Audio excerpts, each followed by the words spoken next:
We're continuing our lecture on Freud's dream theory, and we're going again to make reference to Philip Roth's dream.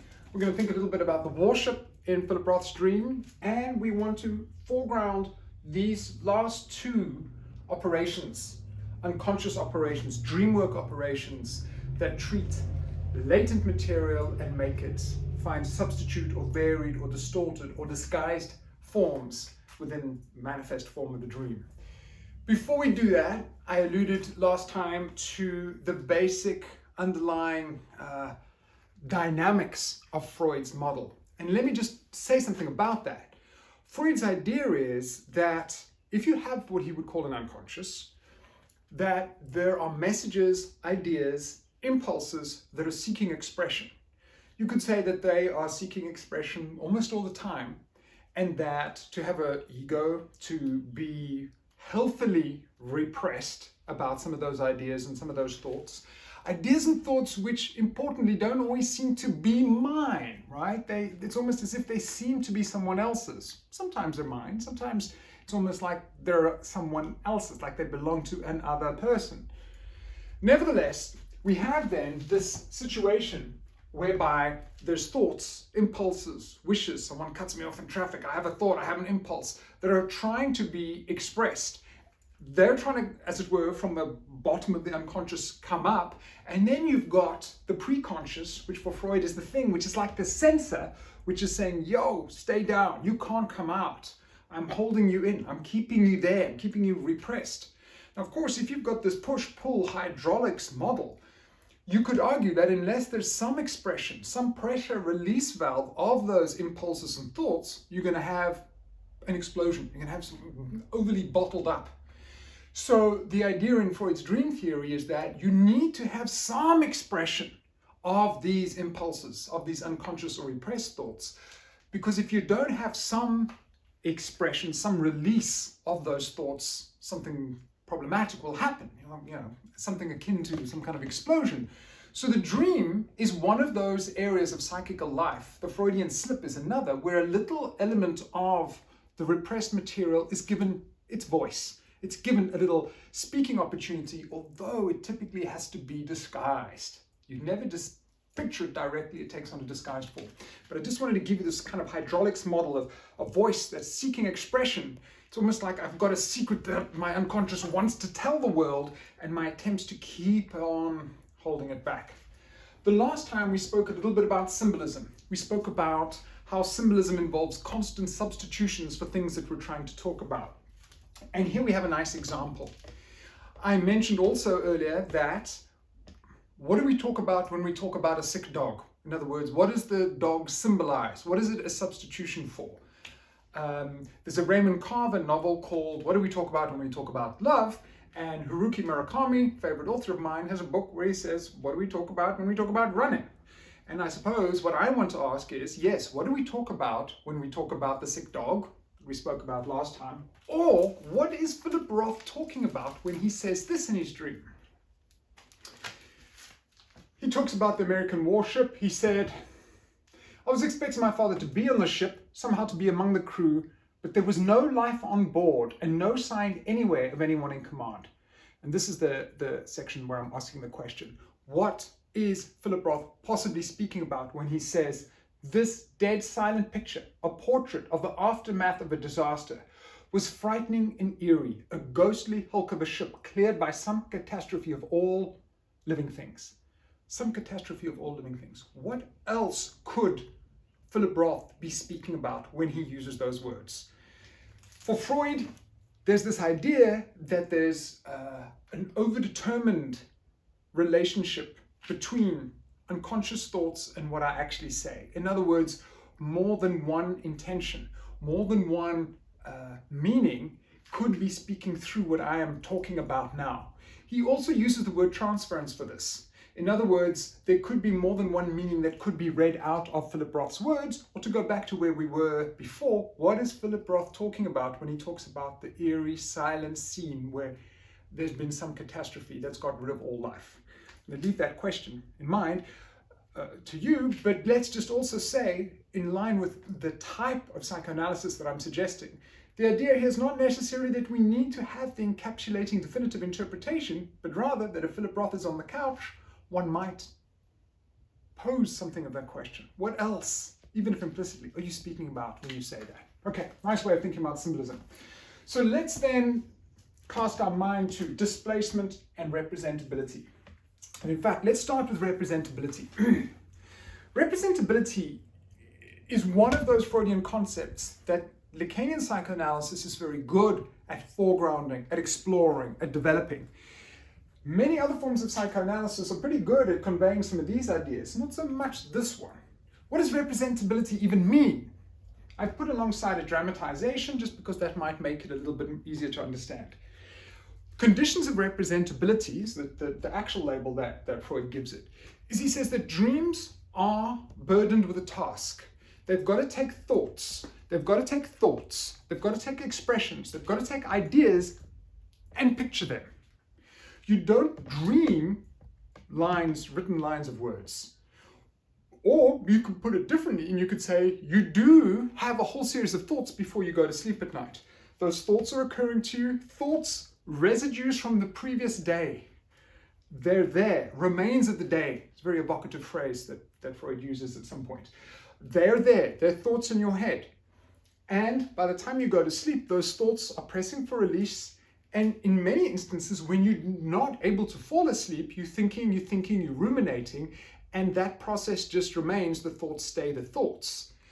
Late in the interpretation of dreams, Freud says, well, one of the functions of dreams is simply to keep the sleeper asleep. They're to aid sleep, they're to make sure that sleep happens. So you could say that a successful dream is one which takes some of the thoughts that are lingering in my mind and it pictures them. Conditions of representability then is Freud's word for that operation that dreams need to do in order to take thoughts and convey them in images. To take thoughts and convey them in images, in pictures. Picture, words, image, thoughts. Here's an example. Some years ago, I was on holiday with my family. My father-in-law went to bed one night and my brother-in-law was about to fly out early the next morning. This was a Christmas holiday, it was coming to an end. So I wake up late. By the time I've woken up late, everything's already happened. Brother-in-law's gone, so on and so forth. And we have breakfast and I say to my father-in-law, trying out my Freudian theories, have a good sleep? Any dreams? He says, yes, I did have a dream. I had a dream that I was on a race course, like an athletic stadium, like a racetrack. And I had a clipboard and I was watching athletes and I had to keep their times as they ran around, making a note of their times. And I said, oh, that's interesting. Why do I use the example? Well, you could say that the thought that my father-in-law had when he went to bed that night is, oh, Brendan is flying away tomorrow. I must remember to wake up. We must be awake in time. I must keep track of time. Now, it may sound a little bit overly easy, but an example, but I think it's a pertinent one. That thought, I must keep track of time, you could say, has become the basis of the images in the dream. I want to emphasize this because I think many aspects of Freud's dream theory are pretty well known, or pretty well circulated, even if in a kind of debased form. You know, oh, symbols mean this, kind of conventionalized symbols, so on and so forth. What often doesn't get recognized and understood is that element of Freud's dream. Lacanians are good at this because they're interested in words. They're interested in how signifiers are apparent in a dream. And what we're trying to, and what we would need to get better at, is to see, to be aware of when someone says in a dream, as someone reported to me, I was in Georgia, the state of Georgia, peaches, all that stuff. I knew it was in Georgia. And you know what? I had my friend there. My friend Georgia was there too. You could say it's kind of interesting. The dream is clearly in Georgia and your friend Georgia's there. There's two instances of the dream representing Georgia.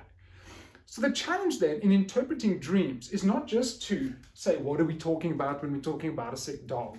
What's being compressed? What are the substitutions? You need to do all of that work as well, but you also need to ask the words that are, or the images, what are the images that are being utilized in the dream, what words do they represent? And if someone has a dream of keeping time, you could say that those images, that picturing, that dramatization is an imaging, a picturing of a verbal formula. I must keep time. This is the moment where Freud gets excited by rebus puzzles. Now, some of you may know what a rebus is, but here's a very elementary one. You've probably got it already. This little green thing at the end is a P. I don't think I need to spell it out any more than that. When teaching this material in class, I've got a whole bunch of different examples, and they're kind of a little bit difficult.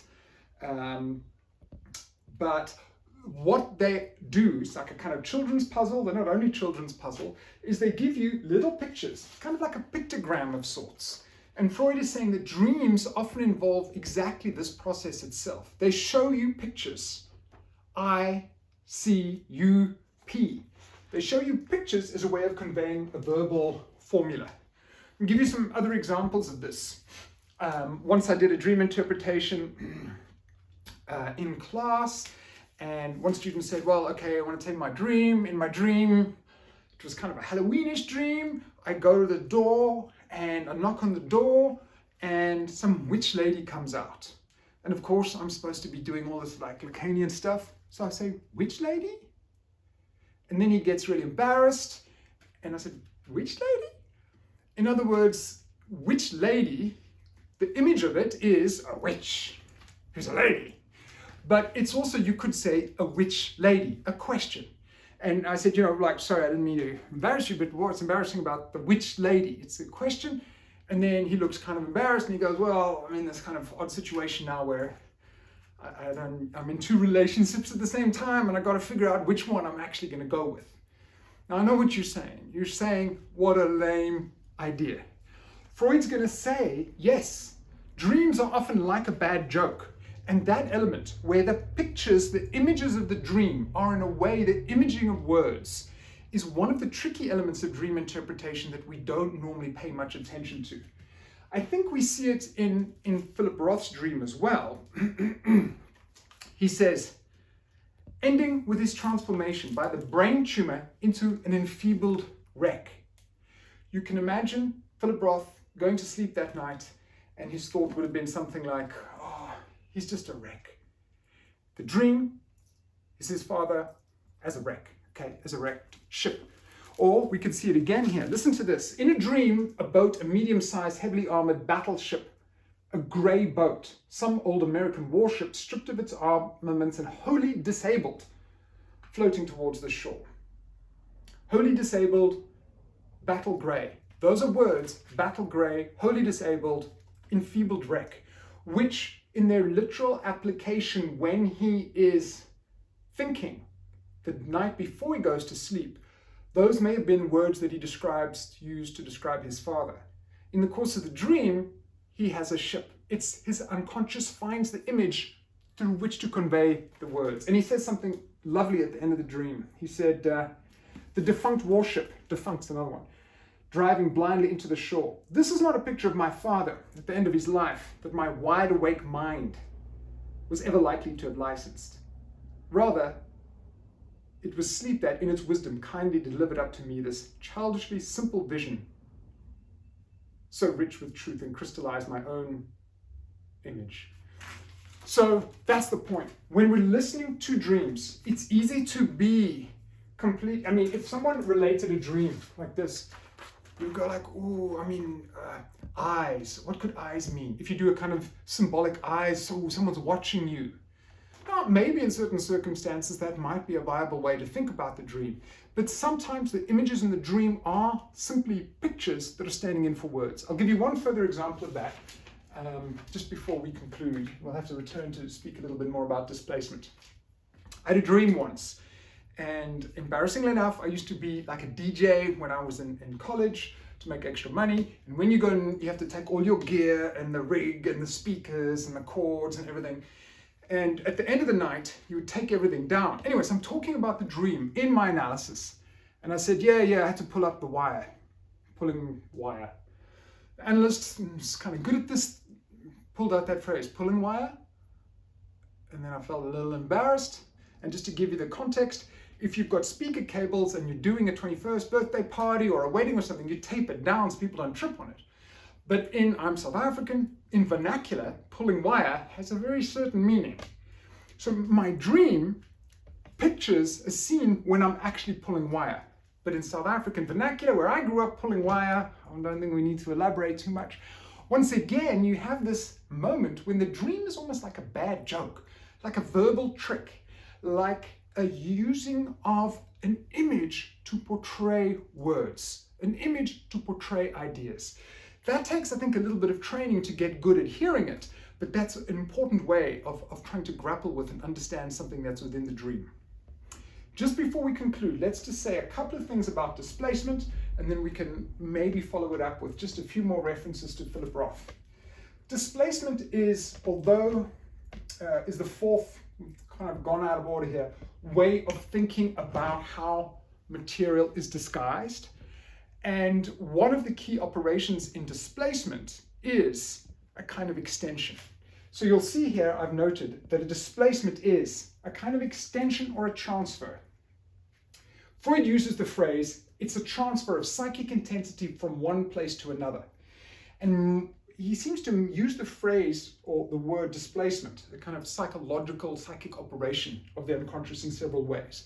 But one of the most crucial ways that he uses it is in terms of affects. Affects can be relocated. So you can have an experience. Say I need to wash my hands all the time. In everyday popular culture, we'll talk about this as obsessive compulsive disorder. Got to do something. Freud would say in that the anxiety that has become attached to that activity and that idea of washing hands is a real anxiety. It's not fake, it's real, but it's been displaced. It's been connected from its real source onto another. Dreams also involve those kinds of displacements, and perhaps you've had that. Sometimes you have a dream whereby something kind of disturbing seems to happen, but it doesn't feel like that in the dream. Here's the point that we want to pick up with on next time. Displacement can mean at least three things, and we'll explore that.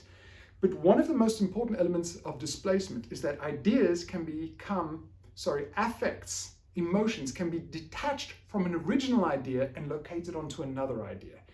An affect of sadness, of horror, of fear, of anxiety can be detached from its original idea and located on another one. And that's precisely what we see happening in obsessive-compulsive phenomena, but Freud would argue that this is also something that crucially happens in dreams.